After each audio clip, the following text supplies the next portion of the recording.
मैं केवल इस्लाम से लड़ रहा हूँ और मैं इस्लाम को इस धरती से ख़त्म कर देना चाहता हूँ। तो रुको जरा, सब्र करो। ये मैं नहीं कह रहा हूँ, कोई और कह रहा है, जो अपने आप को बाबा बताता है, संत बताता है। ठीक है, अब वीडियो देख लो फिर मैं बात दुनिया में केवल इस्लाम से लड़ रहा हूं। मेरी दुनिया केवल इस्लाम है। मैं पूरी धरती से इस्लाम को खत्म करना चाहता हूं, और वो केवल इसलिए खत्म करना चाहता हूं कि यदि इस्लाम को खत्म नहीं किया गया तो ये पूरी धरती खत्म होगी। और इसकी गवाही के लिए किसी और की जरूरत नहीं है, हमें केवल और केवल कुरान को पढ़ना पड़ेगा। इसका नाम है यति नरसिंहानंद सरस्वती, जो अपने आप को संत बताता है। इसका कहने का मतलब है कि इस्लाम अगर रहा तो हिंदू ख़त्म हो जाएगा, और इसका गवाही देता है कुरान। और कुरान सबको पढ़ने के लिए भी बोलता है कि कुरान पढ़ो और जानो। मैं कहता हूँ आओ पढ़ो, शौक़ से पढ़ो, शौक़ से पढ़ो और जानो कि ये बाबा सच कह रहा है या झूठ कह रहा है। ये अपने आप को संत बताता है, जो अपने ग्रंथ के बारे में इसको पता नहीं है और आया दूसरा धर्म के ग्रंथ के बारे में बोलने के लिए। मैं कहता हूँ आप पहले अपना ग्रंथ ठीक से पढ़ लो, अपना ग्रंथ के बारे में 4 शब्द जान लो, उसका बाद आना दूसरे ग्रंथ के बारे में बताने के लिए। इसका हिसाब से माना जाए तो हिंदू को काफ़ी सालों पहले ख़त्म हो जाना चाहिए था, क्योंकि इस्लाम तो 1400 सालों से है। अभी अचानक ऐसा क्या हो गया जो आगे जाके ख़त्म हो जाएगा? ये बाबा कह रहे हैं आगे जाके ख़त्म हो जाएगा हिंदू। दोस्तों, ये कोई संत या बाबा नहीं है, एक नंबर का पाखंडी है, और इसका मेन मकसद है हिंदू और मुस्लिम के बीच में दंगा लगाना।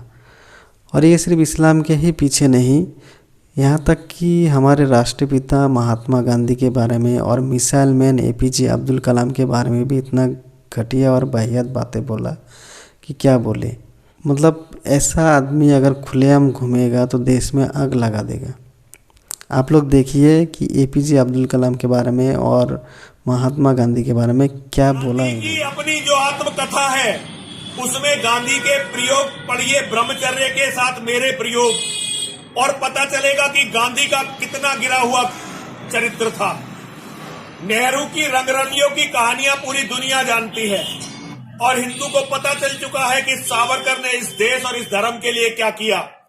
आज हिंदू जाग चुका है। हिंदू को पता है कि नाथूराम गॉडसे हमारे हीरो हैं, गांधी और नेहरू हमारे खलनायक हैं।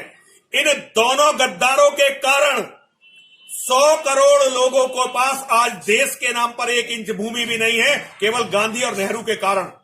ये भड़वा पंडित महात्मा गांधी के बारे में ऐसा फालतू का बातें कर रहा है, और ये जो अभी ये बोल पा रहे हैं ना महात्मा गांधी के बारे में फालतू का बकवास, ये उन्हीं का देन है, महात्मा गांधी का ही देन है, जो ये आज खड़ा होके बोल रहा है खुलेआम।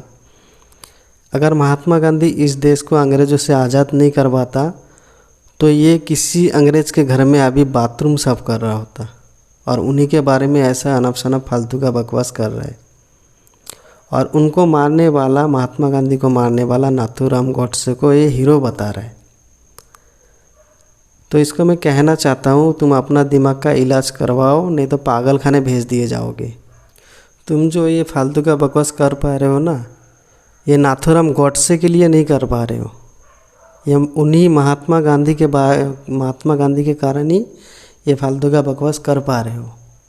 और उन्हीं के बारे में तुम उनको देशद्रोही बता रहे हो तुम, और नाथूराम गॉडसे देशभक्त।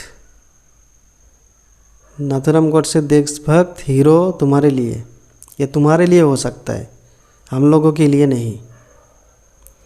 मैं तुमको एक ही बात कहना चाहता हूँ कि तुम तो कभी स्कूल गए नहीं, पढ़ाई, तुम तो बोलते हो कि पढ़ा लिखा हूँ, लेकिन मुझे तो लगता नहीं तुम स्कूल का शक्ल भी देखा होगा आज तक। तुमने कभी स्कूल का शक्ल देखा तक भी नहीं तुमने, तो तुम कैसे कह दिया कि महात्मा गांधी देशद्रोही था? कभी स्कूल गया होता तो आज ये बात नहीं बोलता तुम। चाहे कहीं भी पढ़ा लो, वो बेसिक तो जिहादी रहता है। अब्दुल कलाम भारत का राष्ट्रपति बना, लेकिन वो नंबर 1 का जिहादी था। पाकिस्तान को एटम बम के फार्मूले अब्दुल कलाम ने दिए। ये भड़वा पंडित को जितना भी गाली दे दो बहुत कम है। इसके लिए। तुमको पता है इस भारत देश को कोई भी कंट्री आंख उठा के नहीं देख सकता है। किसके कारण पता है? एपीजे अब्दुल कलाम के कारण। एपीजे अब्दुल कलाम जो हम लोगों को दे के गया है ना, उसके कारण कोई भी कंट्री हम लोगों के ऊपर नज़र उठा के भी नहीं देख सकता है हम लोगों को। और तुम उनको जिहादी बताते हो, शर्म नहीं आता है तुमको? ये पाखंडी पंडित बोलता है कि एपीजे अब्दुल कलाम अगर फॉरेन कंट्री जाता है तो वहाँ पे उनको नंगा करके चेक करता था। तो इसको मैं कहना चाहता हूँ, अगर थोड़ा नॉलेज रखता तो शायद ये बात नहीं बोलता। अब पता नहीं तुम कौन सा डाटाबेस से बोल रहे हैं कि ये कहीं फॉरेन कंट्री जाने से इनको नंगा करके चेकिंग करता है फिर अंदर घुसने देता है। तुम पता नहीं कौन सा डाटा लेके आया है, ये तुम ही पता है, तुम्हारा ही डाटा होगा। कहीं पे ये डाटा नहीं है जो उनको नंगा करके चेक करता था फॉरेन कंट्री जाने से। अरे इस देश के सरकार को जितना रिस्पेक्ट नहीं करता है ना फॉरेन कंट्री, उतना रिस्पेक्ट करता है एपीजे अब्दुल कलाम को। तुमको पता होता तो ये बात नहीं बोलता, क्योंकि तुम है गवार आदमी। आखिर गवार हो इसलिए तो ये बात बोल रहे हो। भारत का बच्चा बच्चा एपीजे अब्दुल कलाम का अपना इंस्पायर मानता है। भारत तो छोड़ो, अदर कंट्री भी एपीजे अब्दुल कलाम की इतना रिस्पेक्ट करता है कि क्या बोले। और तुम उनको जिहादी बताते हो, शर्म नहीं आता है तुमको? ऐसा बोलने से पहले तुमको शर्म नहीं आया? तुम तो बोलोगे ही, तुम गवार आदमी हो तो बोलोगे ही। गवार आदमी ही ऐसा बोल सकता है, पढ़ा लिखा आदमी ऐसा नहीं बोलेगा कभी। तुम उन बच्चे के ऊपर बहम डाल रहे हो, उनको दिमागों पर बहम डाल रहे हो। एपीजे अब्दुल कलाम को लेके इतना घटिया बहम डाल रहे हो, जो एपीजे अब्दुल कलाम को अपना इंस्पायर मानते हैं, जो हर कोई एपीजे अब्दुल कलाम के जैसा बनना चाहता है। तुम उनको गलत दिशा दिखा रहे हो। मुझे शर्म आता है उन लोगों के ऊपर जो इस पंडित को अपना गुरु मानता है। जो लोग इस पंडित को अपना गुरु मानता है, मुझे शर्म है उन लोगों के ऊपर, धिक्कार है उन लोगों के ऊपर। और इनका बयान ऐसे सुनता है जैसे कि ये कोई महान इंसान है, महान ज्ञानी पंडित है, ऐसा सुनता है इनका भाषण। मुझे उन लोगों के ऊपर गुस्सा है, ये पंडित के ऊपर गुस्सा नहीं है। जो इसका बातों पे आ रहा है, मुझे उन लोगों पे ऊपर इतना गुस्सा है।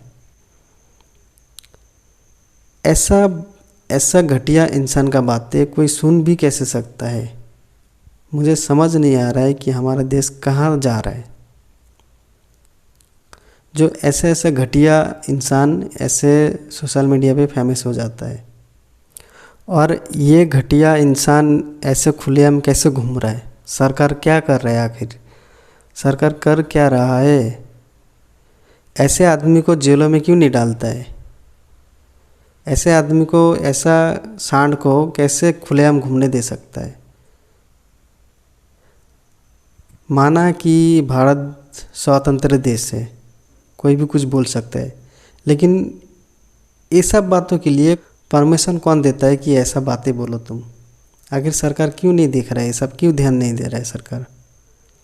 ऐसे इंसान खुलेआम घूमना मतलब आतंक बढ़ाना, आतंक फैला रहा है। ये देश में आतंक ही फैला रहा है। ये इंसान जितना ऐसा खुलेआम घूमेगा उतना ही आतंक फैलाएगा। भारत सरकार से मेरा इतना ही अनुरोध है कि इनको जल्द से जल्द जेल में डाला जाए। अगर इनको ऐसे ही खुलेआम घूमने दिया तो फालतू का बकवास कर करके इस देश में आतंक बढ़ाएगा, आतंकी बढ़ाएगा। तो जितना जल्दी हो सके सरकार इनको जेल में डाले, मेरा यही अनुरोध है। और दोस्तों, आप लोगों का क्या ओपिनियन है इनको लेके कि ये सही है या गलत है? आप लोग कमेंट करके ज़रूर बताना। तो मिलते हैं नेक्स्ट वीडियो में। फ़िलहाल के लिए जय हिंद।